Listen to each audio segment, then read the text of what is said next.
Mary Harp Sheets, and I am the chair of the Licensure Committee. And I will call the meeting to order at this point and request the roll call to establish a quorum. Good morning. This is Mai. I'm the licensing race coordinator. I'm calling row. Harp Sheets. Here. Nystrom. Here. Tate. Here. Thank you. Quorum is established. Thank you, Mai. Okay, good morning to everyone. It's my pleasure to welcome you to the Licensure Committee meeting, the first one of 2021. I would like to welcome our new member to our committee, Julie Nystrom, who joined the board on September 20th of last year, and she was recently appointed to our licensing committee. So welcome, Julie. Thank you.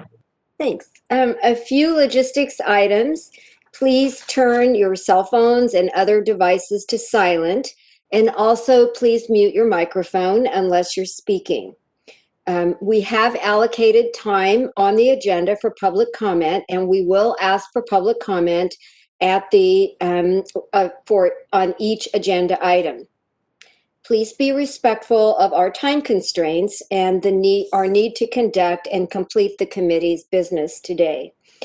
If there are several members of the public seeking to comment on a particular agenda item, I will set a time limit on each speaker to ensure maximum participation by all in the context of a busy agenda. Public comments are instrumental to our hearings and add to the vibrant discussion on matters before the committee. So we welcome public comments on any item, and it's our intent, again, to ask for public comments prior to taking action on any agenda item. If you are making a public comment, please do not identify any licensee or registrant of the board by name in order to avoid prejudicing future action that may be required of board members in our capacity as a deliberative body in enforcement proceedings. We will meet in open session as noted on the agenda, and then we will move into closed session to discuss and consider qualifications for licensure. We will not be discussing any items in the open session after the closed session of business concludes, except to adjourn the meeting. So with those logistics items taken care of, I'd like to call the meeting to order and begin our meeting. Are there any public comments for items not on the agenda? All right, this is the moderator, and I will go ahead and open up. All right, so if you would like to make a public comment, please type "I would like to make a comment" in the field in the lower right-hand corner of your screen and send it to all panelists. We are displaying instructions for your reference, and we'll give you a moment to access the feature.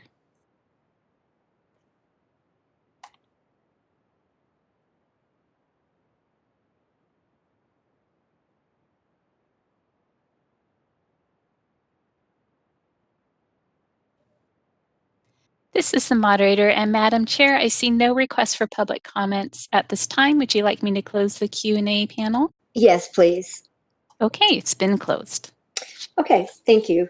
Okay, the next item on the agenda is the approval of our Licensure Committee meeting minutes from May 15th, 2020. Are there any comments or changes recommended for or suggested for those minutes?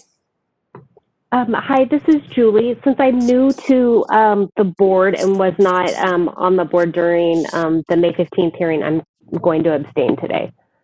Okay, thank you, Julie. If there are no comments, I would like to move that we approve the minutes from the last Licensure Committee meeting, May 15th, 2020. Thank you, Dr. Tate. I guess I would have to give the second. This is Dr. Harp Sheets giving the second.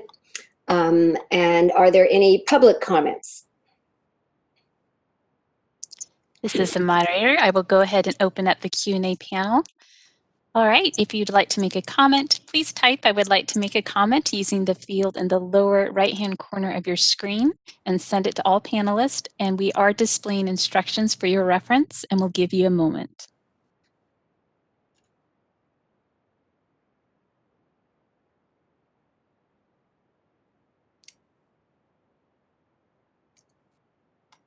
I think it's fine to close the public comment. I don't hear any. Thank you, Madam Chair. I have closed the Q&A panel. Okay. Could we call for the vote? Harpsheets, Aye. Tate, Aye. Nystrom, Abstain. Okay, Thank you. the minutes are approved. Okay, we have our next item is projects that have been put on hold due to limited staffing resources. And Ms. Chung, could you give us an update on those projects and the status? Absolutely. Thank you, Dr. Hopsheet. This is Stephanie Chung, the licensing manager. I'm just going to provide the committee briefing regarding projects that are on hold right now. These are the projects that was delegated to staff at the September 2019 Licensure Committee meeting. Due to limited staffing resources at the moment, they are currently on hold until further notice. There are two projects regarding that. The first one is the informational resources for supervisors. The committee held a stakeholder meeting back in September 2020, and then suggesting the staff to come up with resources to cover the following areas: regulations, frequently asked questions, to provide as information for supervisors. So this will be on hold for now. And the second one is to co-host a stakeholder meeting on informing consumers regarding the respective roles of a licensed psychologist, licensed educational psychologist, and individuals holding a credential with a specialization in school psychology. So at the October 2020 board meeting, the board voted to accept the committee's recommendation for the Board of Behavioral Sciences, the Commissions on Teachers Credentialing, and the board to co-host a stakeholder meeting in the near future to get input on how to best inform consumers regarding these the roles for these three professions. That is the update. If the committee has any questions, I'm happy to answer. Thank you, Ms. Chung. Are there any questions by committee members? Okay, I'd like to call for public comment on these projects that are on hold. Thank you, Madam Chair. I've opened up the Q&A panel, so if any member of the public would like to make a comment, please type "I would like to make a comment" using the field in the lower right-hand corner of your screen. And I see we already have a person who would like to make a comment, someone who has identified as Joe Linder Crow. Joe, I will let you know when you've been unmuted. All right, Joe, you've been unmuted.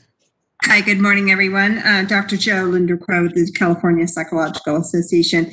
I just wonder, I'm curious, when you say a shortage of staff, do you mean that you have a shortage of board staff in general, or is it a function of working remotely? Can you just say a little bit more? Thank you, Joe. I'll start this out, and this is Antoinette Sorek, and I'll hand it over to Ms. Chung to add any additional input or feedback. At this time, because of remote working and because we had to look at our budget and remove our temporary help, we had two analysts that were working on psychological assistant applications that workload has been pushed to the other licensing analysts. So in the licensing unit, we're just trying to manage applications at this time and stay within a reasonable time frame for that. So that's really been the focus on the workload. So I just wanted to open with that, and if Ms. Chung would like to add any other information. I echo that comment, and no further information is necessary at this time. All right, this is the moderator. I have no further requests for public comment. Would you like me to close the Q&A panel? Oh, can you hear me? Yes, please close the Q&A panel. Okay, it's been closed. Okay. Our next item is an update on the waivers, and I would like to ask Ms. Sorick if she could bring us up to date on the status of waivers. Good morning. I will go ahead and defer to Ms. Chung on waiver update. Okay, thank you. Absolutely. Sorry, I just making sure that my mic is unmuted. I want to, at the last committee meeting, at the committee's request, staff is going to provide an update on current waivers as of December 14th. So I just want to make a note that there are two types of waivers.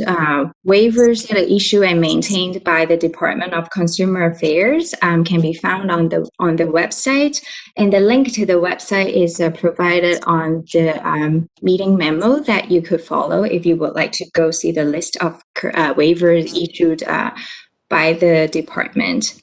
And then regarding the second type of waiver is the 3 waivers that was issued by the board last year at their meeting. And these waivers can be found on our board's website. The link is also provided on the memo for your reference if you would like to take a look. So a list of, I'm just going to go down the list of the waivers that we have. So the first one is the waiver issued by the department to extend time to satisfy examination requirements. So this provides a one-time 6-month extension for candidates to take or retake examination from the expiration date of their application after their eligibility for examination was approved by the board. So currently the waiver is applying to application that is scheduled to expire between December 1st, 2020 till the end of this month.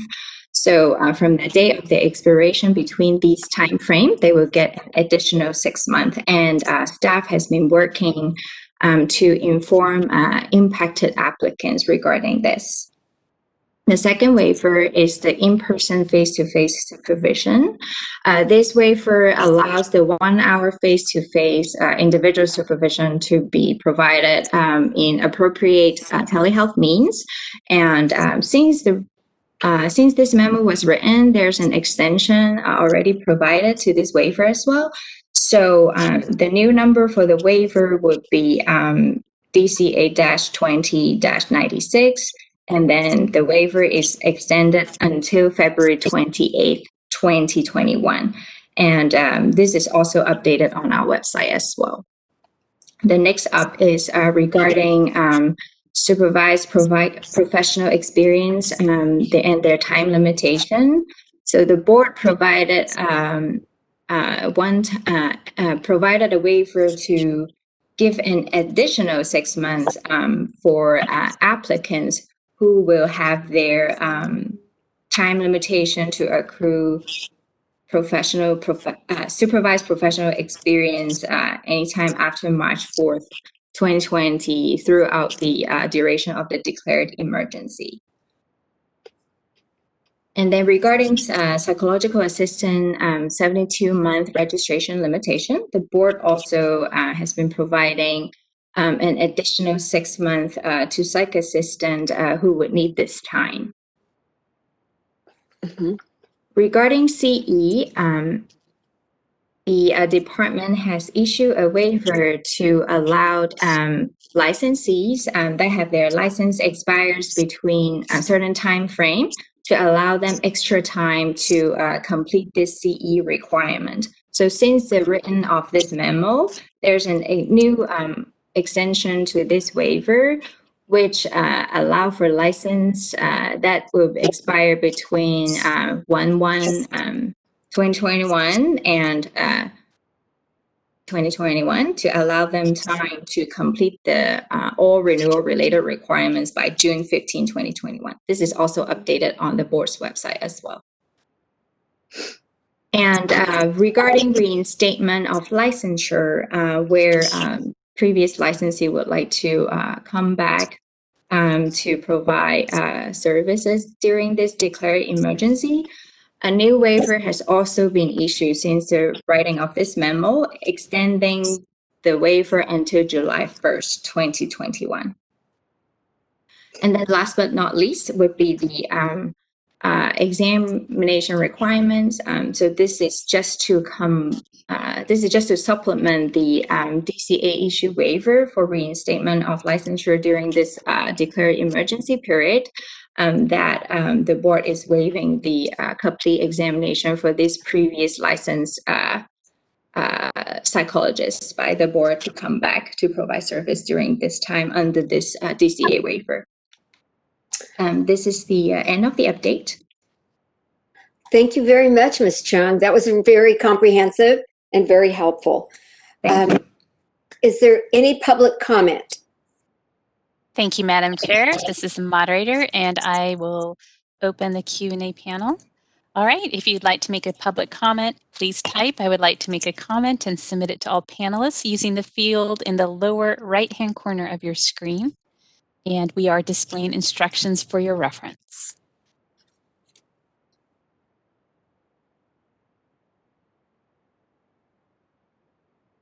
All right, we have a member of the public identified as Colleen Kennedy that would like to make a comment. So Colleen, I will let you know when you have been unmuted. Colleen, you've been unmuted. Hi, I had a question about the waivers. I'm wondering, how were EPPP candidates notified about these waivers? Like, how are we supposed to know that they exist? Ms. Chung, would you like to comment on the notifications from the board to licensed and applicants? Absolutely. So we, according to our system, so we will look for these applicants that is fall within the specified time frame regarding their scheduled expiration date of their application. So if they fall within this time frame, then we will notify them in email, telling them specific information regarding when is their new expiration date would be per the DCA waiver. Is that helpful? My concern is that I'm an EPPP candidate and I had received absolutely no information regarding the waiver or that my application was expiring. I was unable to get a test date throughout the pandemic. I started looking as soon as the test centers reopened. I had tried in March. I was unable to set up a test date because everything shut down.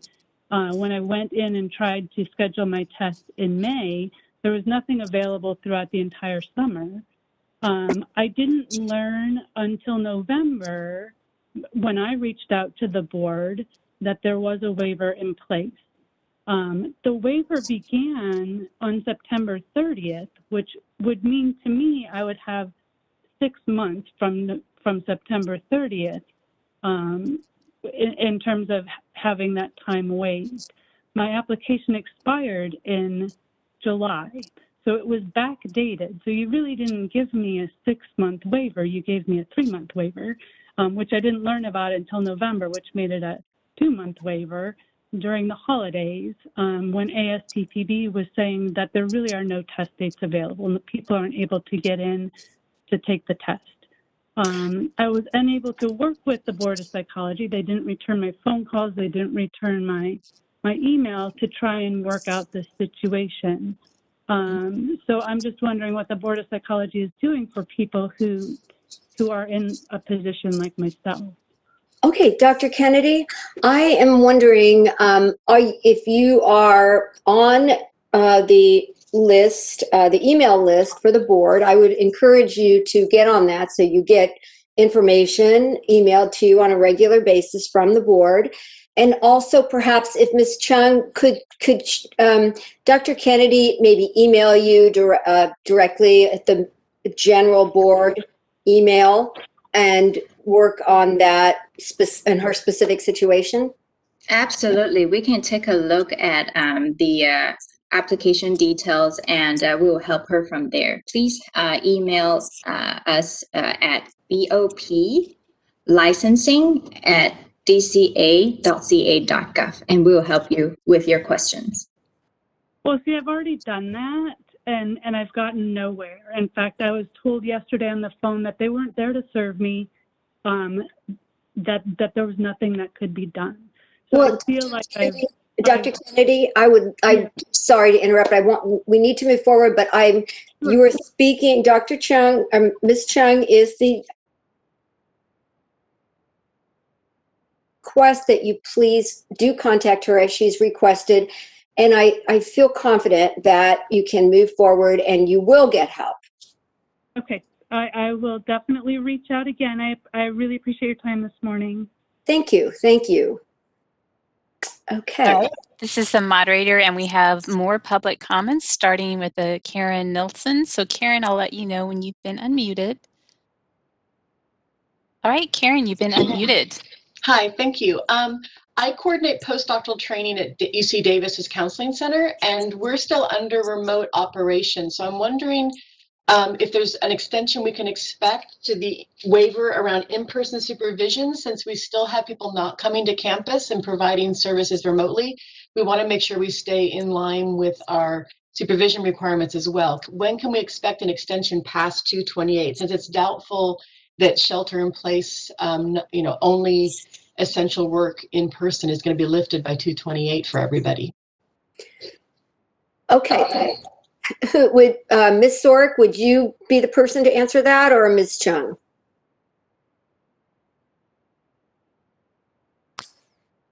Can you repeat the question again? And it was just announced that the waiver for the in-person supervision requirement, the one-on-one supervision being in person, that waiver by the board is only through February 28th of this year. And I doubt that we will be doing non-remote work and be back in person with each other by February 28th, at least not extensively. And so I'm wondering when we can expect a written waiver to be released to extend past February 28th. Okay, this is a good question. For waivers, it has been the board's experience that we don't see extensions until 1 to 2 weeks prior to the expiration of that particular waiver. So I would continue to check back when it comes closer. And as soon as we hear if there has been an extension applied, and I'm anticipating, because the pandemic doesn't seem to be going anywhere, that would in fact be extended. So I would anticipate that would be, but please, just to double check, make sure to check are you on the waiver update email list? Because I do believe so, but who would I contact if it doesn't come? Because we have hundreds of student clients that would be affected if we have to stop their services right away. And so in the best interest of the public we serve, I don't know that a week or two notice is sufficient to make sure that everybody's cared for. So who would I contact if we have not heard by that point? The Board of Psychology does not approve that particular waiver extension. Okay. So that would be approved by the Department of Consumer Affairs. And I'm sorry about the timeline on that. I know that they're doing everything that they can to get extensions provided in a timely manner, but that would be handled through the Department of Consumer Affairs, but the department has to go through their own process of approval by Business Consumer Services and Housing Agency, as well as the governor's office. Okay, I'm sorry. I so- thought that was one of the ones that the board itself issued when you mentioned the 3 that have been issued by the board. So maybe I misunderstood that. No, that's fine. That's just one that we had to go through. We didn't have the authority in our law to go ahead and grant that particular extension because of the language in our law. So we had to go through the department on that one. Great, I appreciate that. Well, if there's anyone on the board that can lobby with DCA for us for the protecting the public, because that will be a huge problem if we suddenly have to stop providing services to literally hundreds of people. So Absolutely. And I know this one in particular is on the Department of Consumer Affairs radar. And it was Great. one of the early ones that was approved by the department. So I'm sure that this will get extended. Thank you so much. All right, thank you, Dr. Nilsson. And next we have a Crystal McCullough who would like to make a comment. So Crystal, I will let you know when you're unmuted. All right, Crystal, you're unmuted. Hello, thank you for this meeting. I was just wondering if the board would consider waiving the second test for EPPP, the test on ethics, considering the staff is low, we are in this pandemic, and I too have experienced no response to my emails when I've had problem when the system was changing to the new registration system. It was very confusing, it basically put me back 2 months in my schedule. So I am financially strained from the process of getting licensed after making enormous financial commitments and personal sacrifices to get this far. So I just would see if you could consider waiving that second test. So Dr. McCullough, are you asking if the board would consider waiving it altogether or giving an extension to take it? Could you clarify that for me, please? Waive it altogether until this pandemic is over, because it is a financial strain. It will probably project me at least 2 months. Again, I lose another 2 months before I can be licensed and get employment. Mm-hmm. Okay. We will be talking in item 10 about that exam, mainly about online administrations, but there will be some discussion. But I'd like to ask Ms. Chung if she could add to provide us some further information, because I think this question has come up in the past. And so, Ms. Chung, are you able to give us a little bit more background on when this question has come up and the discussion around that? Sure. I believe the question was also asked regarding the waiving of the examination altogether in previous meeting. We have suggested the public to continue to check back regarding if there's such a waiver that is issued, but I haven't seen anything yet. So please continue to check back, and I would hope to able to provide further information when we have some. Okay, thank you very much. Thank you very much. I'm sorry we couldn't give you a more definitive response, but definitely keep checking back, and we may provide some additional information when we discuss item 10. Okay. This is the moderator. It looks like we have one last request for comment from a Dr. Lon. So Dr. Lon, I'll let you know when you're unmuted. And Dr. Lon, you're unmuted. Hi there. Good morning to everyone. I am the owner and operator of a practice in Southern California with a few offices in the state and psychological assistants. And I also have made several phone calls and left voicemail specifically for Dr. Chung and an email specifically to Dr. Chung, and received no response back in regards to the time frame for getting psychological assistance approved, and either by way of the initial approval and registration or by simply having me or one of my staff added as a supervisor.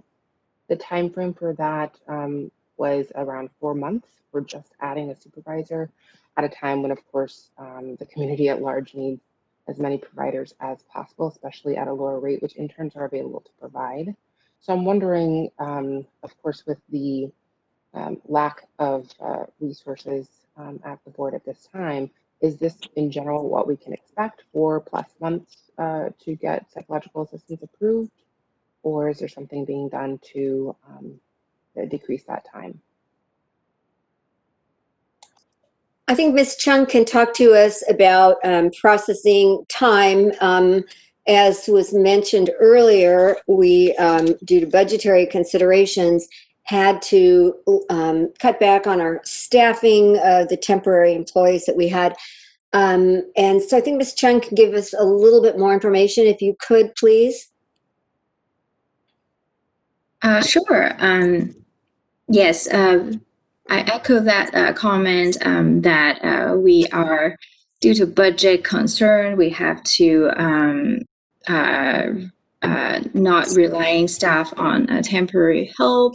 And so all the workload regarding psychological assistance is being distributed to our existing analysts. So it does extend the application timeframe, but we are doing our best we can at this moment with the resource available. And I apologize for the lengthened timeframe, but really appreciate your patience, and we'll try to get whatever we can do with our best at this time. Thank you. Thank you very much. And I really encourage all licensed members or people in the application process to sign up for our Board of Psychology email list. And that will help everybody to stay on top of any relevant changes. So I encourage you to do that. You can do that online and our website. Okay. All right.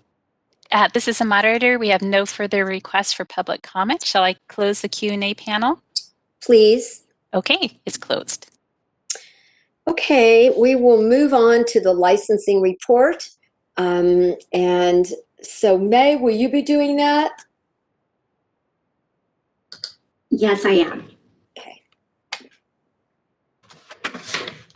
Okay, so agenda item 7 is the licensing report. And the data that we pull for December at that time, there has not been any major changes. Something I do want to highlight is attachment B. If you look to the right column, the initial application for psychology licensure, this can also be considered the exam eligibility. There has been a significant increase in October and November, and that's because of the DCA waiver, DCA 2066 and DCA 2078, which provide a one-time 6-month extension to exam eligibility. That's primarily the cause for the significant increase for October and November. Other than that, the rest of the data has not been anything that's out of the norm, which we would consider. So, Okay. yeah. Thank you, May. Is there You're welcome. any public comment on the licensing report? Thank you, Madam Chair. I will open up the Q&A panel. All right, the Q&A panel is now available if you'd like to make a public comment. We are displaying instructions for your reference.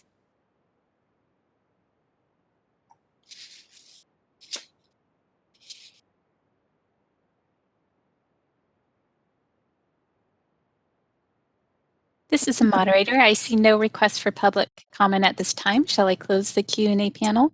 Please do. Thank you. You're welcome. It's closed. Okay. We will move on to the continuing education and renewals report. Is that Lisa? Are you doing that report? Yes. Okay. Thank you. So good morning and Happy New Year, everyone. A continuing professional development goal from the strategic plan was to audit licensed board members. All 5 licensed board members were audited and passed.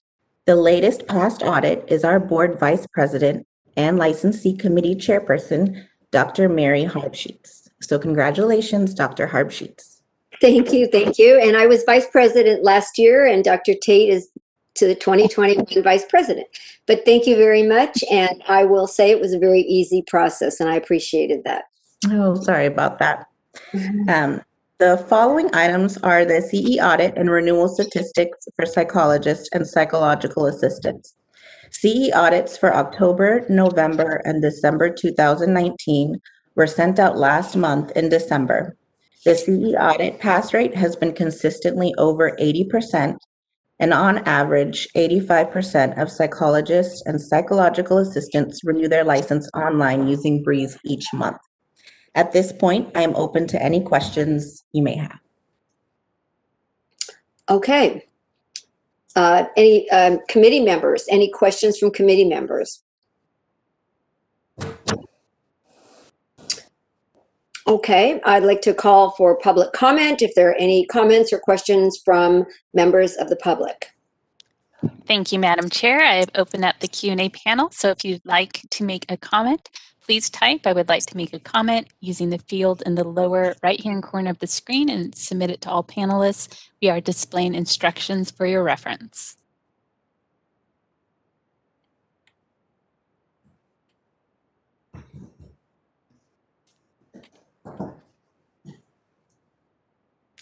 Okay, this is the moderator. I see no request for public comment. Shall I close the Q&A panel? Yes, please. Okay, it's closed. Okay. At the last board meeting, there was a request, a public comment and request for the board to consider information, I'm sorry, I'm jumping ahead, sorry. We're going back to the examination report, number 9. I was jumping ahead. And so, Ms. Snyder, would you fill us in on the examination report, please? Absolutely. So agenda item 9A is the subject matter expert demographic data for fiscal year 2019-2020. So back in 2017, the board enacted improvements to the board's recruitment of qualified SMEs by developing a standard SME application for our CPLEE examination development program. So the new application basically clarified SME credentials and added required additional information from our SME demographic information. So that was the major change that was done in 2017. So in addition, they also widened the pool of SMEs from 500 to 1,500 randomly selected licensees annually. We've also advertised on the board's website for our interested parties list. It's called an interested parties list of SMEs who wanted notification of our workshops on a regular basis. So annually, I send out notifications on to those interested parties list. So that was the change that was made back in 2017. So overall, the implementation of the standard SME application, it streamlined the vetting process as well as provide the board with demographic information of our SMEs. So for fiscal year 2019-2020, we had typically on a yearly basis, we would have 8 workshops that we conduct. So fiscal year 2019-2020, we only had a total of 6 workshops because of the pandemic. June workshop was changed. They postponed the linkage study, the June 2020 workshop, because of COVID, and instead repurposed that workshop for the as a passing score workshop. so that we can have a version available in July. So that's what happened then. So the workshop cancellation, with the workshop cancellation and the reduction of participants from 10 to 6, we only had a total of 55 SMEs as opposed to our usual 80 participants. So the data that you see below should reflect information gathered from that application. So does anyone have questions on that data? Any committee? Or do you want me to go over each one of them? I think it's fine because I think we have it in front of us. And so first I'd like to ask if either of the other committee members have any questions on this data.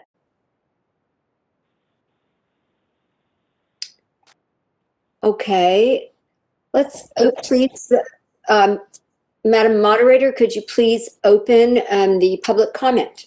Thank you, Madam Chair. I have opened up the Q&A panel. So if you would like to make a comment, please type, "I would like to make a comment," using the field in the lower right-hand corner of the screen and submit it to all panelists. We are displaying instructions for your reference.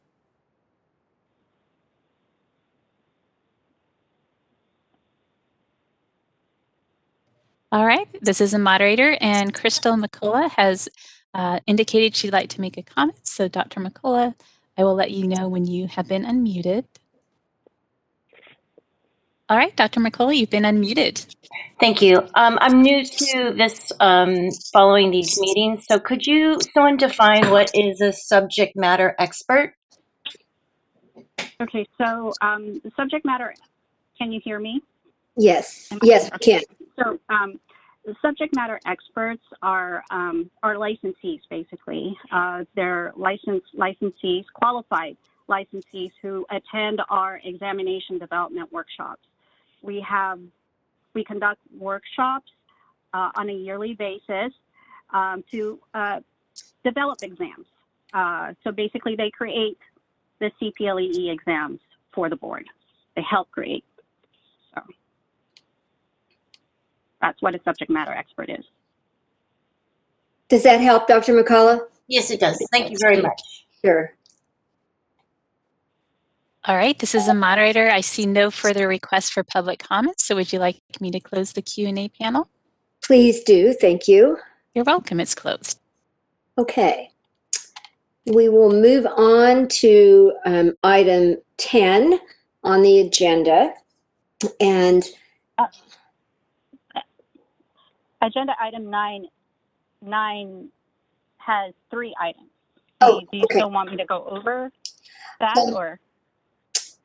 Sure. Yes, sure. Go ahead and let us have the other B, C, D, B, C, D, those others. Yes, please. Okay, so agenda item 9B is the examination candidate statistics. So this just gives you a brief background on how Pearson view the exam vendor that provides the EPPP and and Psychological Services Inc. or PSI, the exam vendor that provides exams for the CPLEE, the state exam. So during the pandemic, it obviously affected the way we do exams for both Pearson and PSI. So all exam facilities had to adjust their administration of the exam. As a result of the facility shutdowns and exam scheduling, it obviously caused some issues. So back in March 2020, Pearson VUE closed its doors, but reopened back in May at half capacity.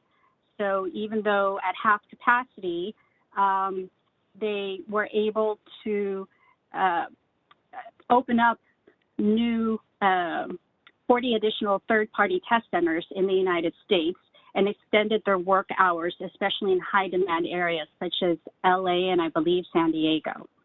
So in November 2020 and November and December 2020, as a result of the spike, they had to reduce capacity down to 20% or to 25% in some exam sites.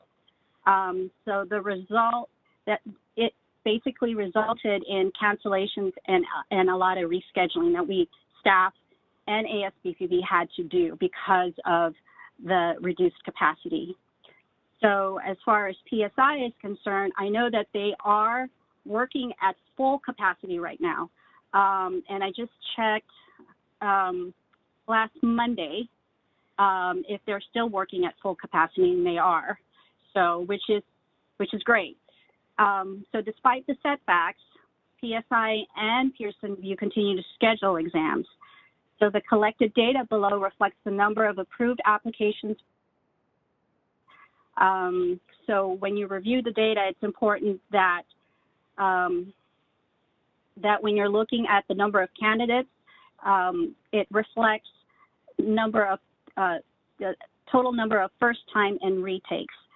So so it's important that you can't correlate number of approved candidates and number of exams taken. So it's because the number of exams taken will always contain first-time applicants and retakes.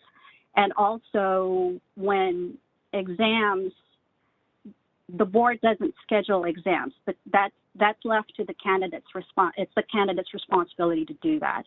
So we have no way of knowing when a candidate schedules. So, so if you have any questions about the data and the graph below, let me know. Since this is a very timely part of what we're dealing with, let's open for public comment on the candidate statistics. Thank you, Madam Chair. And I have opened up the Q&A panel. So if any member of the public wishes to make a comment, please type, "I would like to make a comment," using the field in the lower right-hand corner of your screen and submit it to all panelists. And again, we are displaying instructions for your reference. All right, Dr. McCullough would like to ask a question. So Dr. McCullough, you've been unmuted. Thank you. I just want to, learning this information about the stats of the availability of tests during the beginning of COVID to now would have been really helpful to have known while it was going on and not have to come to this meeting to find that information. I feel that the board has not done a very good job at all communicating, and I am on your email list. Thank you. Thank you very much. Thank you, Dr. McCullough. All right. Yes. And I don't see other, no further requests for public comments. So would you like me to close the Q&A panel? Yes, please. Okay. All right. I have done so. Okay, let's look at item C. Ms. Snyder, please. Okay, so item C is about the CPLEE fee increase. The current cost of the CPLEE is $129 per candidate. CPLEE examination fee is intended to cover the cost of the board, the cost to the board for the development and administration of the CPLEE. The exam fee was established back in October of 1998. Back then it was called the California Oral Examination, which was only administered twice a year. In 2001, we restructured the state exam by eliminating the oral to a computer-based testing examination. And then we did this so that candidates would have the flexibility to schedule their own exam dates and times. So in 2015, the board increased the development and administration of the CPLE from 2 to 4 times per year, allowing candidates the ability to retake CPLE from more frequently. So all these changes were implemented without any increase to the cost of the exam. So due to a recent contract revision with PSI, the vendor that administers the CPLE, the board anticipates an examination cost increase of 10% in July of 2021. Due to the upcoming increase, staff did an analysis of the CPLE versus the administration of the CPLE versus the fee that's charged. The analysis demonstrates the need to increase the CPLE examination fee to cover the current cost of maintaining the CPLE. So the reasons for the increase would be because where we've increased the number of exams available on a yearly basis from 4 to 2, and the associated increase to the development cost of the additional examination versions. So based on that analysis, we're requesting to increase the cost of the CPLE from $129 to $235.20. There's a spreadsheet that's attached that shows the cost for the last 3 fiscal years. Does anybody have any questions on that? Okay, thank you for that. Thank you Just for a quick point of clarification. I know Ms. Snyder mentioned it earlier, but we changed the offering of the exam from 2 different exams per year to 4 different exams per year, and that was so individuals could retake it if they needed to. So just a quick clarification. Okay, and Ms. Sork, could you, there was a different vendor providing the exams in the past, is that correct? It is the same vendor. It's just a new contract. Okay, that was the difference. Okay. Any discussion, questions, committee members? I do. This is Dr. Tate. You know, I look at this and I can, it makes sense on paper. You know, I just think it's going to be a shock to people because the increase was so drastic. I totally understand we have to cover our fees, but I'm hoping that in the future we make, you know, increases, you know, yearly, every 2 years, 3 years. So it's not such a drastic thing, because I think that, you know, when you hear increase in your head, you're like $20, $50, but it's significant. And I fully understand why we have to do it. Just maybe in the future, we analyze this data more often so we can keep up with it. Yeah, I think that's an excellent point that, you know, and I think it would have helped our budget too if we had been able to do that previously. So I would support what you're saying, Dr. Tate. Anything from Ms. Nystrom? Any thoughts? Yes, thank you very much. I had a couple of questions related to the fee increase, and really I would be interested in learning a little bit more about if there was any efforts to streamline the process or like reduce administrative costs, any other options not to raise it as much as it's going to, and then just the question of is now really the time, given COVID and other pandemic you know, issues and setbacks? Thank you. I guess I would like to add that this, if the licensure committee decides to recommend to the board would take up this matter, I think at the February meeting. I'm not sure if it's too late for that agenda. And then if the board supports that, then it goes through a regulatory process. Is that correct, Ms. Sorek? That's correct. And as many of you know, the regulatory process can be quite lengthy. So this process would probably not, if it went through the process, become effective for at least another 2 or 3 years. So we've got plenty of time for this kind of change to become effective.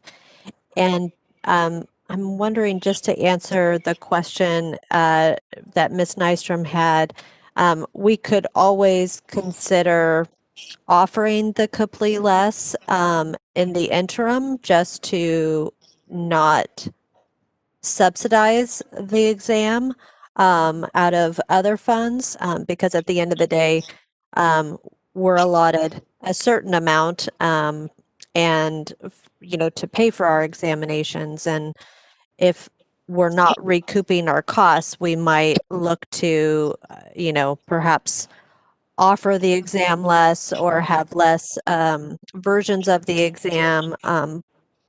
But my only hesitation with that would be that that would ultimately impact the applicants and people getting through the pipeline to actually get out there and practice. So that is another option for consideration if we don't go down the route of changing the regulation.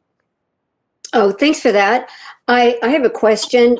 When we come up with this proposed number of $235.20, recognizing that if this does go through, excuse me, and the regulations are changed, you know, this, and it's 3 years down the line, does that feel an adequate number to compensate for any potential fee increases by the vendor or something like that? I guess I'm just worried. Oh, will we be behind at that point? Again, would we find ourselves in somewhat of a similar position financially? Ms. Snyder, could you answer how long are the contracts with the exam vendors typically, and then we can kind of work backwards from that point? For PSI, I believe it's I think it's 3 years. So it's every 3 years. And so we're at what point in that 3-year contract? Do you know, Ms. Snyder? I'm sorry. Can you repeat the question? Oh, sure. At what if we have a 3-year contract with PSI, are we in year 1, 2, or 3 with them? I believe we're in year 1. We've established a contract last year, and then what they did was they went ahead. They allowed the board to continue with the current fees with administration, like for the exams. With the current fees, they kept the fees the same, but this coming July, they're increasing the fee by 10%. Oh, I see that 10%. I see that on the, right. Yeah, yes, I see that. Okay. Okay. And, okay, I just wanted to make sure that this proposed number, you know, didn't end up putting us behind again or when we renegotiate the contract. This is Julie. I have a follow-up question, Ms. Snyder. So with the 10% fee increase by PSI, how much is that actually going to increase? What's the actual dollar amount? Oh, it's in attachment A, right? Isn't that $3.35? That would be the fee increase for the administration of the exam. I'd have to pull the invoices to if you want actual cost. Okay. Oh, Ms. Nystrom, are you asking like the aggregate number based on how many exams have been administered? That's correct. Okay, got it. Okay. Yeah. Yeah. Thank you. Any other? I'm sorry, go ahead. No, I'm sorry. So you want the number of candidates taking it? I'm sorry, I missed that one. Ms. Nystrom, could you clarify? Yeah, sorry, I'm just trying to unmute here. It takes a second. So I guess what I'm looking at is the data before me shows that the increase of the test is a little over $3 by PSI, the 10% increase. So then I guess I was just looking at it, you know, from a larger perspective, how many people are taking the test and how that is, you know, how that's actually being extrapolated down. Okay. So, so like I said, without actually pulling the invoice for PSI, if you want actual numbers, I would have to pull the one of the PSI invoice to be able to provide that to you. I can certainly email it if that's what you like. Yeah, at your convenience, that would be just fine. Thank you. Okay, any other committee comments, questions, requests for more information?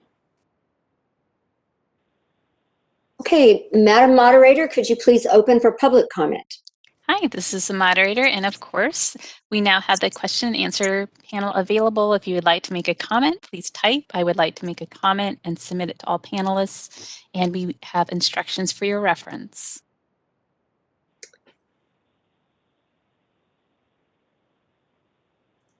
All right, we have Dr. McCullough with a comment. So Dr. McCullough, I'll let you know when you've been unmuted. All right, you've been unmuted. Thank you.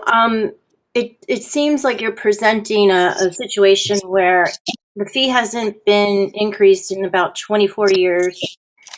And then now you have a vendor who has a very high fee increased. So my question would be, why not have another vendor? But that's just in the business end. But really, I think this is another example of why this test should be just canceled. We're in a global pandemic, and this country has a mental health crisis. And I appreciate that you have to pay your bills, but this test is preventing people to be of service in this crisis this country has right now. Thank you. Thank you, Dr. McCullough. Any other public comment? This is the moderator, and we have no further requests. Would you like me to close the Q&A panel? Please do. Thank you. Okay, you're welcome. Okay. Thank you, Ms. Snyder, for all that information and also for getting me back on track to remind me that we needed to discuss item 9B and 9C. Okay. Yeah. I'm sorry. Do I get approval for the draft regulatory language on this, or do we have to go to the board for the approval? I'm going to ask for a motion from our our committee members to see if they would like to recommend, to make a recommendation to the board that the board work towards a fee increase. So is there a motion from the other committee members to recommend to the full board that we begin the regulatory process or draft language for a fee increase? Before I make a motion, this is Dr. Tate. I just wanted to verify, Ms. Sorek said it's a 3-year kind of window to where this would occur. Is that accurate? Yes, that our contract duration is every 3 years with PSI. Okay, thank you. I'm happy to make the motion. Okay. Ms. Nystrom, are you able to vote on this, or will you be abstaining? I will be abstaining on this item to ensure that I'm not in conflict with any other issues, not necessarily on the fee increase for the board, but more so it doesn't run into conflict with my, thank you. Okay, so I will second Dr. Tate's motion. And can we call for the vote, please? Harpsheet, Aye.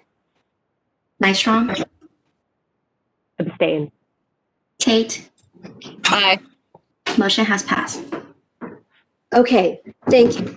And so, Ms. Snyder, will you be preparing draft language to the board, or will that be on the agenda for the board to discuss? And I think that happens first. Is that correct? I believe it will be on the agenda, and then there is draft language as part of the attachment, and so I'll just apply that draft language for the board meeting. Okay. Yes. Thank you very much. You're welcome.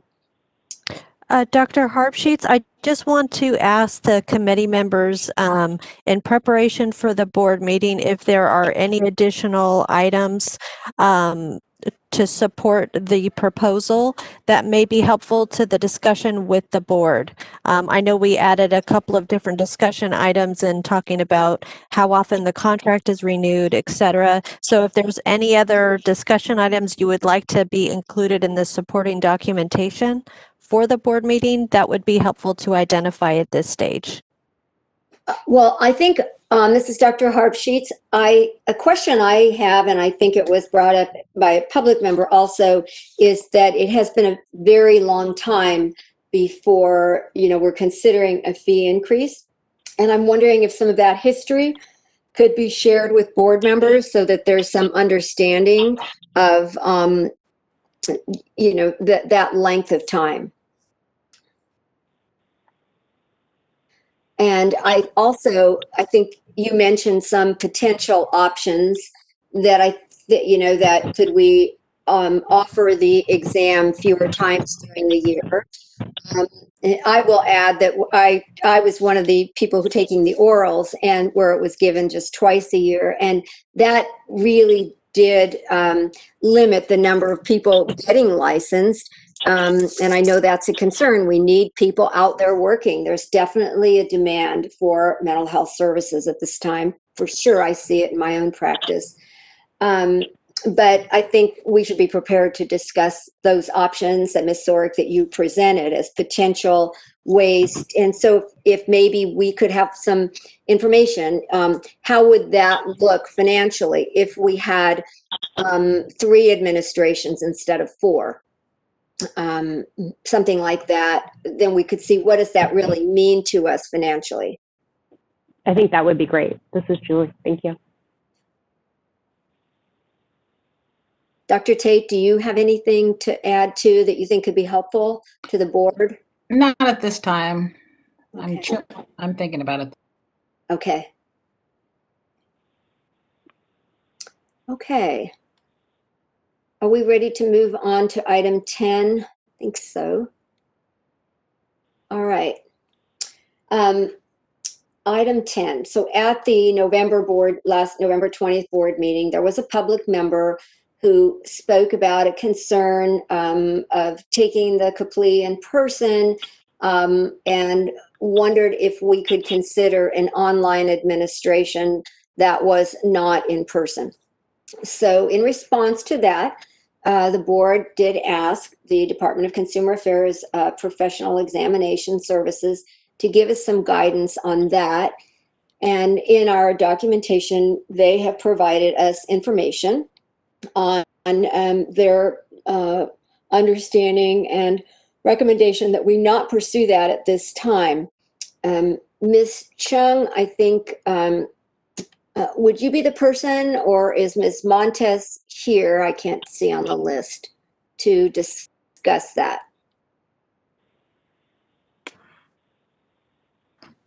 I see that Ms. Montes is in participation, and I believe that she will be willing to provide additional input when necessary.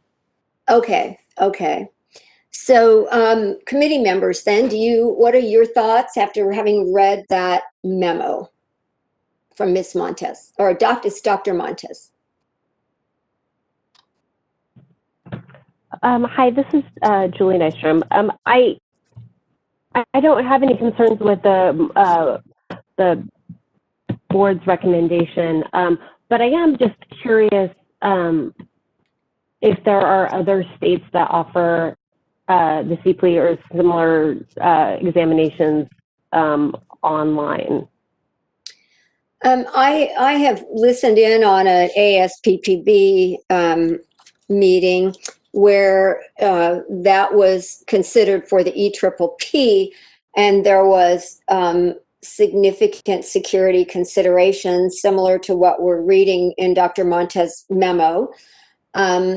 And so on that meeting, I can't remember, maybe 30 states were represented.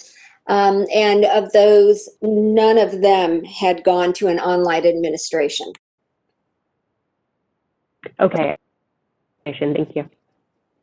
Yeah. For me, the security concern would be the main thing. And I empathize because I know we're in a crazy pandemic and, online seems the easiest way to go, but I don't know, the security concerns are high, in my opinion. Yes. Yeah, they seem very significant. Okay. Madam Moderator, could you please open this subject for public comment? Thank you, Madam Chair. I will go ahead and do that. And I also promoted Dr. Montez to a panelist if she wanted to participate as well. Thank you. And for members of the public, the Q&A panel is now available.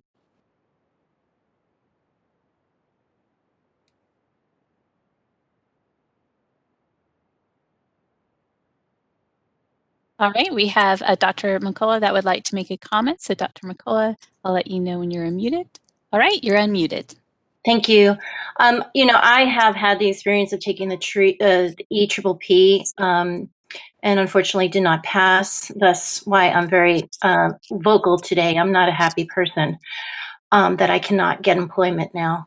But I didn't feel safe when I took the test. You're in a room, no ventilation, you're in a closed room, looking at walls, and you just have a little desk, and that's it. So again, this test should be waived. Thank you. Thank you, Dr. McCullough. I'm so sorry that it is this situation. And of course, we're all warned about sitting in closed rooms, no ventilation, long periods of time. And it's something I think most of us do try to avoid. And I'm so sorry. But when we look at these security issues, it's just a very difficult situation. And I'm so sorry that you're in that situation. And I will say, I remember failing the oral exam and that feeling of not being able to practice and the limitations that created financially and otherwise. So I can relate in that way. Thank you for your comments. Good morning. This is Dr. Montez. If I may make a comment, please. Yes, please. I cannot speak to the EPPP, but I can reassure your committee and those on the meeting that PSI does implement safety and health protocols. They do monitor the CDC as well as various local ordinances and communications regarding the virus. So they do wipe down desktop seats, mice, the mouse, and again, have taken a number of measures to ensure to the best of their ability the health and safety of those candidates coming in to take the exam. And we are in contact with them daily because we actually manage the computer-based testing contract for the department. So we are alerted of any situations where there may have been possible exposures and boards are notified. So we do work very closely and understand the concerns that candidates have, and we're very respectful of those concerns. But this is a health and safety issue for our potential consumers and patients who need to feel confident that individuals have met those competency requirements, which is why we do ask that the boards continue giving their exams and to be sensitive to any security issues. So we appreciate that your board is looking on how to balance consumer protection with candidate health and safety issues as well. So thank you. Oh, thank you, Dr. Montez. I think what you said about that it is the board's mission for consumer protection is our mission, although also in our mission statement is the evolution of the profession. Our number one goal is consumer protection, and on this test has been identified as part of our consumer protection process.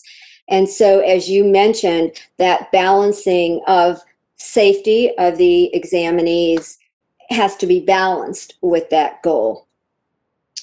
Thank you so much for the detailed information and being here with us to be able to answer any of the questions. You're very welcome. Thank you. All right, this is the moderator, and we have no further requests for public comment. Shall I close the Q&A panel? Yes, please do. Okay, it has been closed. Okay. The next item, agenda item number 11. This item came up about when we meet in closed session and we look specifically at extension requests. And this is personal information that applicants have shared with us. Committee makes recommendations to the board and about how we believe it would be prudent to act on these particular requests. During the last board meeting, or during the July board meeting, we spoke about how much information do we need to provide to the board in our along with our recommendations. And so we wanted to have a discussion about that. What do we as a committee feel is appropriate to provide to the board meeting materials so that we can also ensure as much as possible the confidentiality of the people who are making these requests. So I would like to open this up for discussion among committee members to hear what you're feeling about this.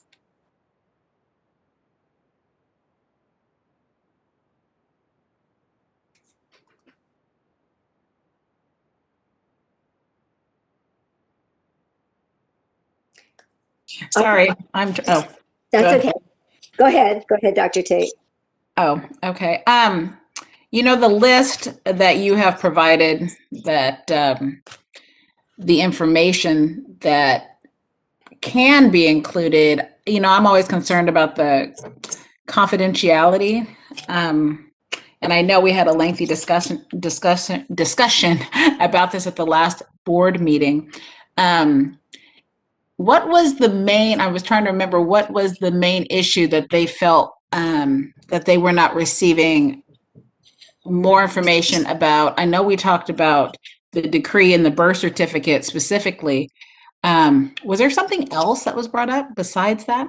Well, actually, I think Dr. Phillips and I both, I had to make the presentation, as you might recall, and I felt uncomfortable giving so much information about the person's request for extension because it was so personal. Sometimes it involved illness, sometimes it involved other family circumstances.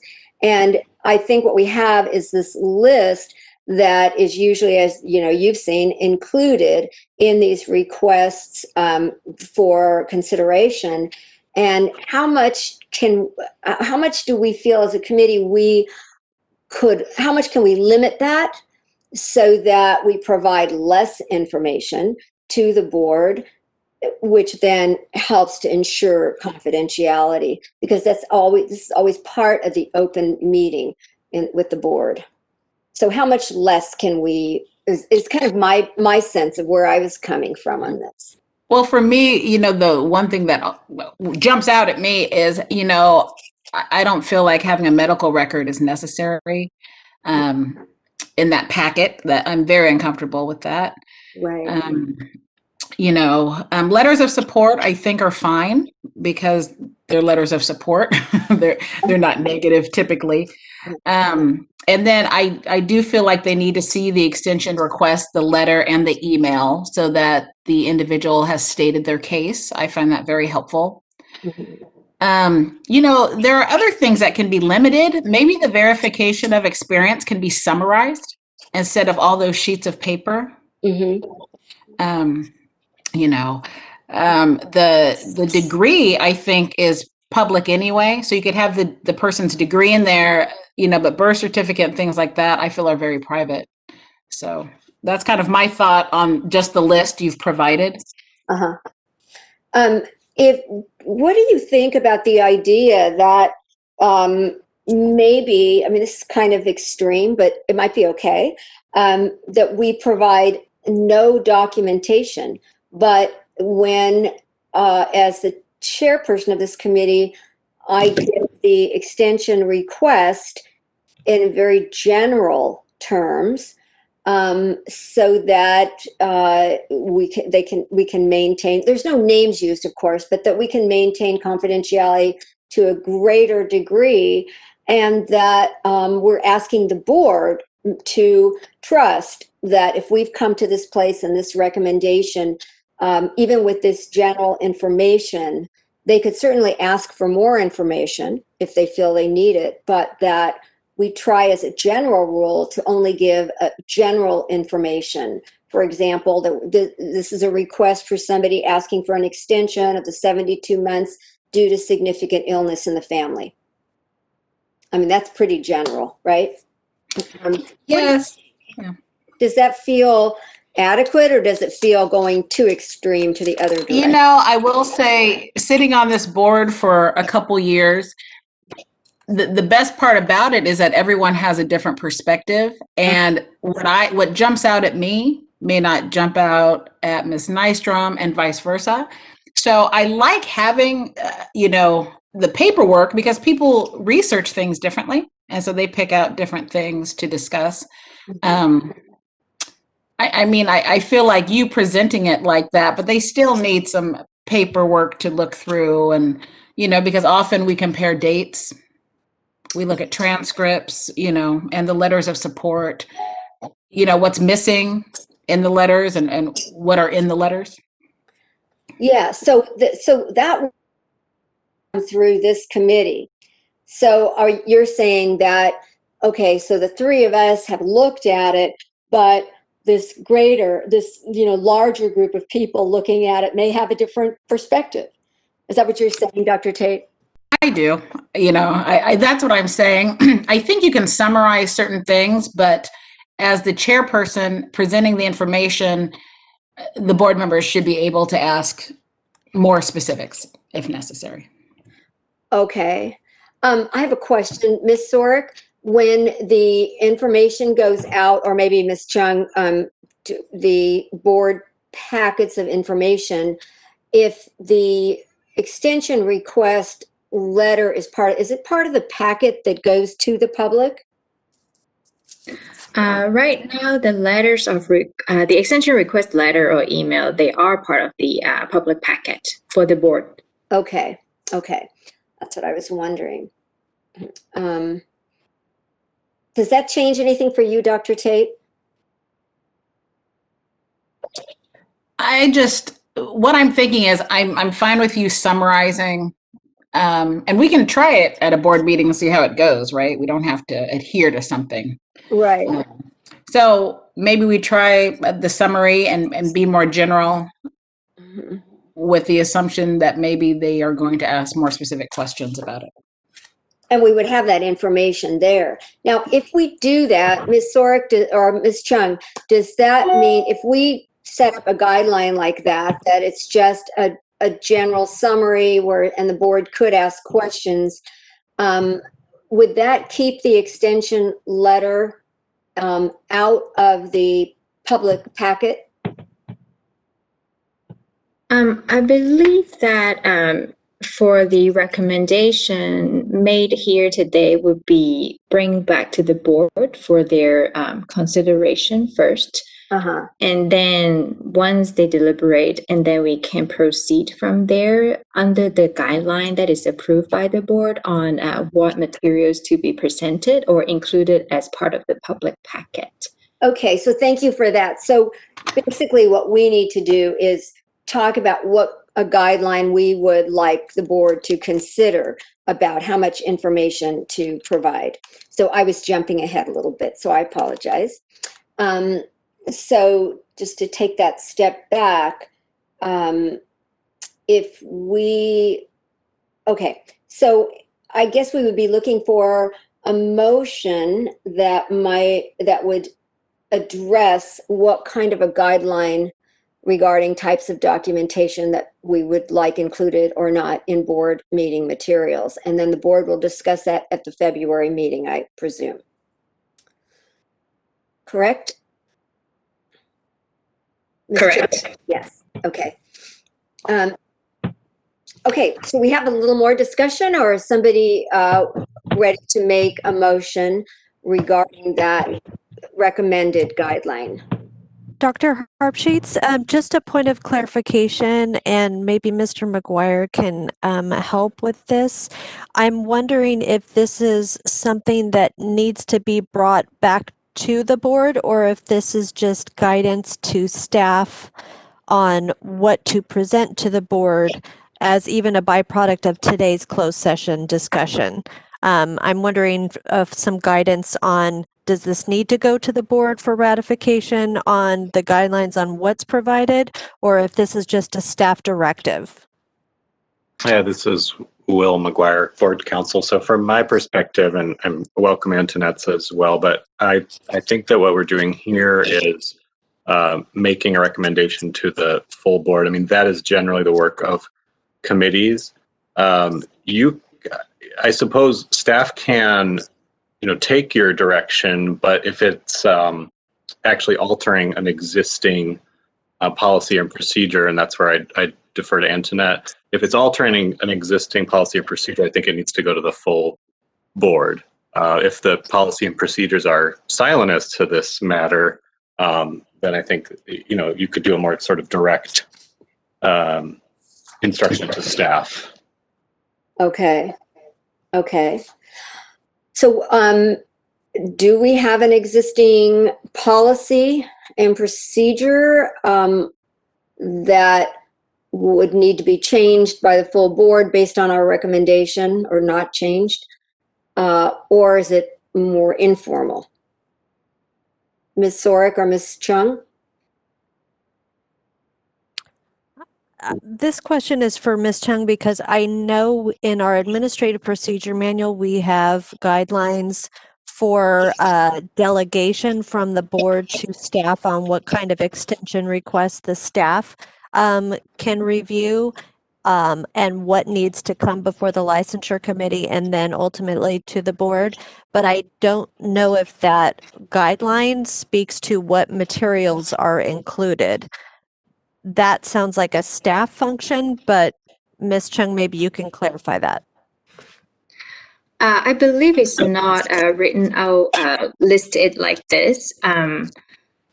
Staff can do either way, where the committee would like to do. We can bring this consideration first, or if the committee wish, you could direct us to take action to go with the proposed recommended new process for the boards to review the extension request at the February meeting as well. Staff can go either way. Okay, so Mr. McGuire, hearing that, what guidance could you give us about the direction we should take as a committee at this point?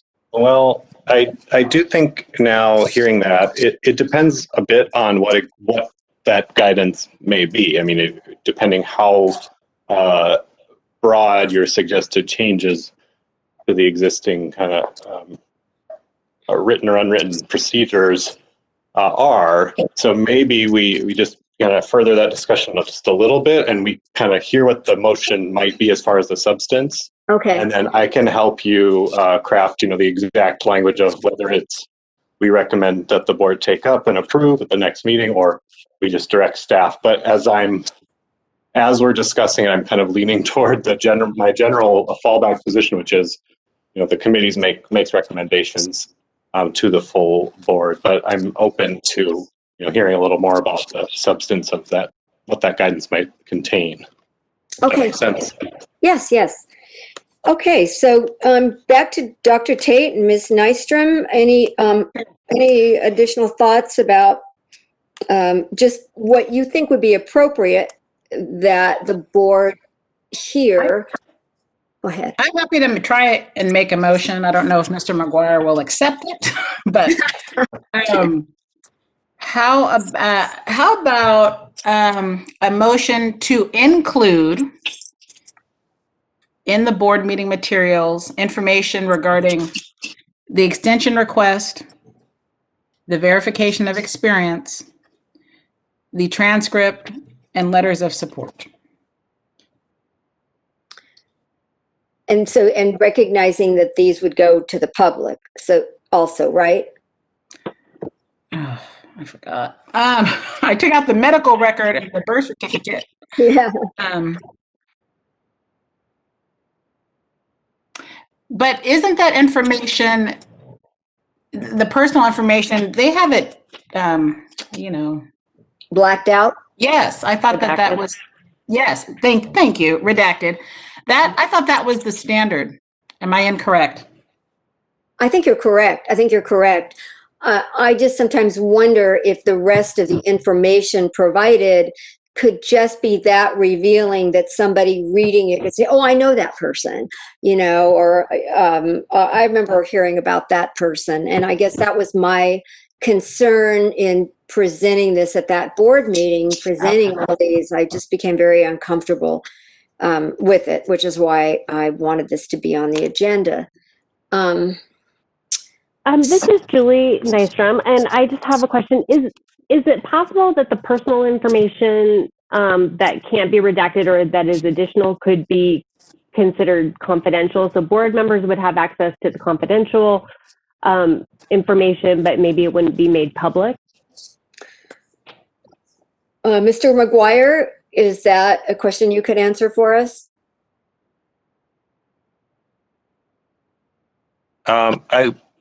As I sit here, I'm not sure, but my inclination is that it would not be possible to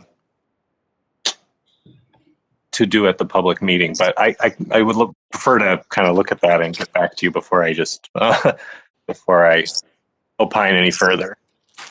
Okay. Just this is Antoinette. Just to add to this, because Mr. McGuire is still relatively new to the program, and our this process is very unique in that it's something that is discussed in closed session with the licensure committee, and then the board has to make a recommendation or has to approve a recommendation from the committee based on materials that included in a public packet. And there are items that may be discussed during closed session at the licensure committee level that do not rise to a public discussion during the public meeting, or the board members may not be privy to that information.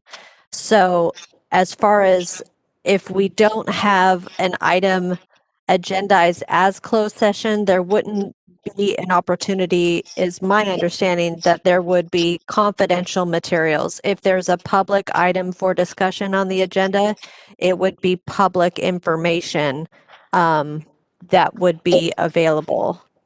Is that your understanding, Mr. McGuire?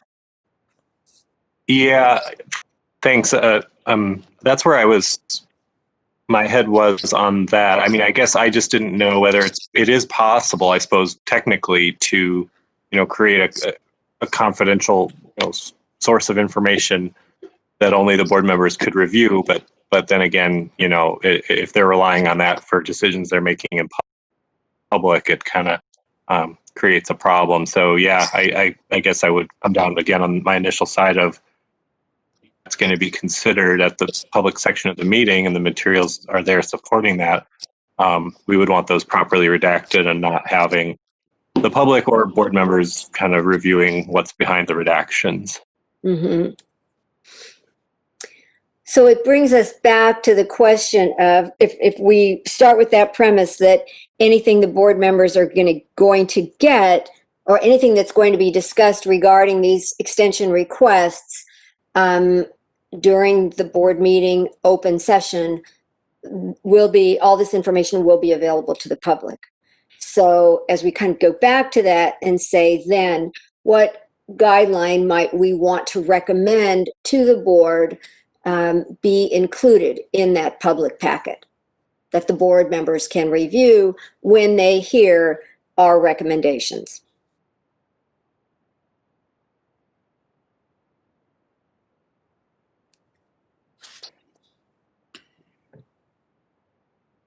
Dr. Tate? Yes. I see. Now, I would say at the minimum, the extension request letter and the email for the request and the letters of support. That'd be the minimum. I see that as like the maximum. I probably wouldn't, I feel like I wouldn't want to give any more than that. I don't know that I think that as a committee, we could certainly answer other questions that would come up. Yeah, and I think we'd have to be prepared to do that. Absolutely. Yeah. But I mean, the minimum I can agree to. I mean, the minimum, your maximum, Yeah. Either way. This is Julie, and I'm still learning and going through these documents, so it's all very useful to me. I think being on the licensure committee, I will have the opportunity to kind of, dig in, so I feel comfortable with that. And so I feel like I would be supportive of the recommendation moving forward to streamline and limit the amount of personal information, even in a redacted form, to the board. Okay, would either of you like to make a motion for a guideline that we recommend to the board of what information will be included in the board packet?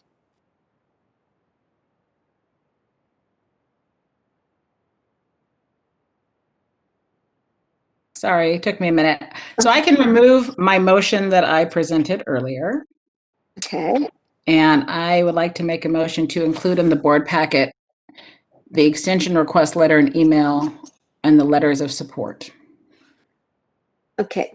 And could you add redacted, the word redacted in there to content confidentiality? With the appropriate redaction. Yeah. Ms. Nystrom? And I can second that motion. Okay. So is there any discussion? Okay, and we should open the discussion up to public comment. Thank you, Madam Chair. This is the moderator, and I have opened up the Q&A panel. If a member of the public wishes to make a comment, please type "I would like to make a comment" using the field in the lower right-hand corner of your screen and submit it to all panelists. We are displaying instructions for your reference.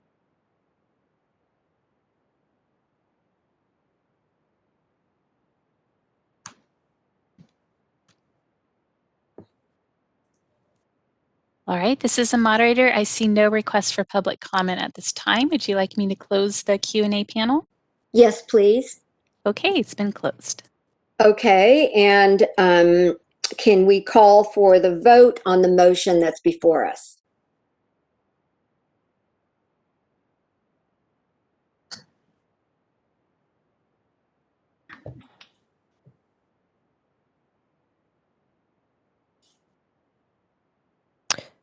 Can we get a roll call, Ms. Song? Yes, sorry, my internet slowed down for a bit. Arksheets? Aye. Nystrom? Aye. Tate? Aye. Motion passes. Okay. Last item on our agenda on our open session item for this morning is any recommendations for agenda items for future licensure committee meetings. Any recommendations among committee members?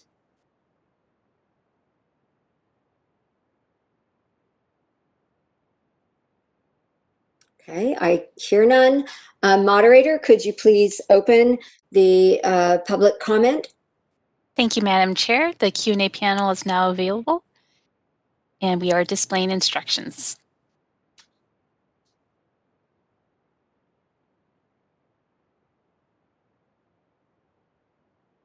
All right, Dr. McCullough would like to make a comment. So Dr. McCullough, you've been unmuted.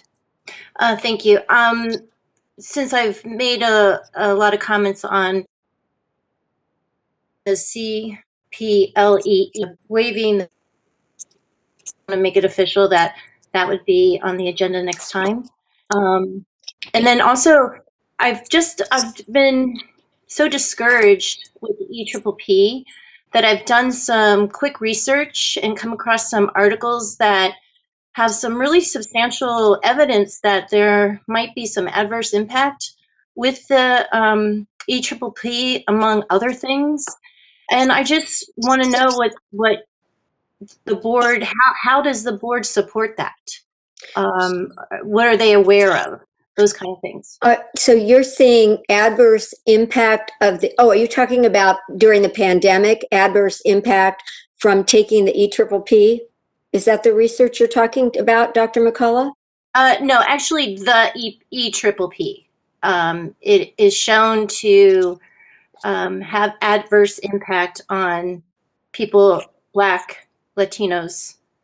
Okay. And it is also shown to have a higher fail rate with PsyDs versus PhDs. PhDs do better. Okay. And there's a lot of evidence out there that schools are not offering PsyDs as much as they are with the PhD. I am a PsyD. I chose that. I did my research and I chose that because I knew that I would not excel with a PhD, that my expertise would be in clinical. Okay. So when I have been studying statistics, and to me, that feels like that should be a PhD. So it's very confusing why that's even on the test. And then the whole section of the industrial section, I don't understand why that's on the test, because you would have to get a special degree to work in that field. And that has nothing to do with clinical. I specialize in trauma. Like that's my passion, to help people through their trauma. And there is no information on that. In California, we have to make sure that we're experts on domestic violence, substance abuse, child abuse. Why can't we have deep dives into those categories? I mean, I walked away from that test feeling, I don't want to sound hysterical, but it was traumatizing. It was just like, what just happened? What did I just, like it was nothing to make me feel like a confident clinician. And it didn't make me feel like anyone respected my time. I felt like I had my hand tied behind my back with what I had to study. So I just don't understand how you can pay some entity for this test. And can I say, since the EPPP is an ASPPB administered exam, I would really encourage you to also check in with ASPPB and see who at that organization you can speak with regarding those concerns and the research that you've identified. I think that would be an important place to start. And I have heard your comment about asking us to consider the waiver of the CPLE exam. I noted that. But definitely, I think it's important points that you make about the EPPP, and hope that you will talk to ASPPB, someone there, because that would be the place to start. Does that feel okay? Let me ask you, it's my understanding that the board, the California board, pays money to that organization for the test. Is that correct? I would have to ask Ms. Sorek how that arrangement is made. But you are using their test. Yes, this is a national exam. It's also used in Canada. Correct. Exactly. So I understand I need to speak to them, and I'm happy to do that. But my question to you and everyone here is, and of course I know I'm not going to get an answer, but it's just like, you're in it. You're feeding that beast. You know, like you are just as responsible because you are using their product. So that's my point I would like to make with you. Okay, thank you very much. Thank you. All right, this is the moderator, and we have Daniel Shea who would like to make a comment. So Daniel, I'll let you know when you've been unmuted. And Daniel, you've been unmuted. Oh, Thank you really very much. quickly, I just wanted to address the question by Dr. Harbsheets. This is Antoinette Zorek. The Board of Psychology does have a contract with the Association of State and Provincial Psychology Boards to develop and administer the national exam, which is currently the EPPP. So I just wanted to make that point of clarification. Thank you. And Daniel, you've been unmuted. Hi, it's Dr. Suhey. So just real quickly, I'm 55 and I took the 2016 and failed every time. Once I failed I got a 495. My complaint about the EPPP, and I'm not going to spend a lot of time on this, and I will get to the state exam, is that I was not raised on standardized testing. So as somebody that was 55, I found it to be ageist, given the fact that for most of my educational career as growing up, I wasn't given standardized exams. And I felt that I was coming from a disadvantage. Fortunately, I did pass it in 2020 in August, and I got a 535, and I'm so grateful for that. But I do want to make a comment about the CPLEE. Honestly, I thought it was an incredibly fair exam. I passed on the first time. I studied, I digested this information, and honestly, between the two, the state exam is way more important than the EPPP. Absolutely. I should know law and ethics. If you have issued me a license number, thank you very much. But given the fact that you've bestowed on me this license number, I should know law and ethics. I thought the state exam was very fair, and for some reason my brain just found that exam much easier to navigate than the EPPP. The EPPP borders on a nightmare. So that's all I have. Thank you. Thank you. Thank you. All right, we have Dr. Nilsson that would like to make a comment. So Karen, you've been unmuted. Thank you.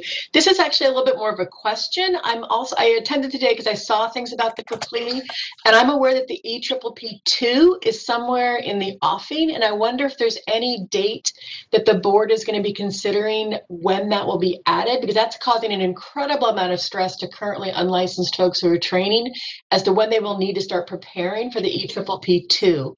I know California is not using it, but is there any kind of timeline that you're considering, or even when this committee will take that up as a topic for discussion?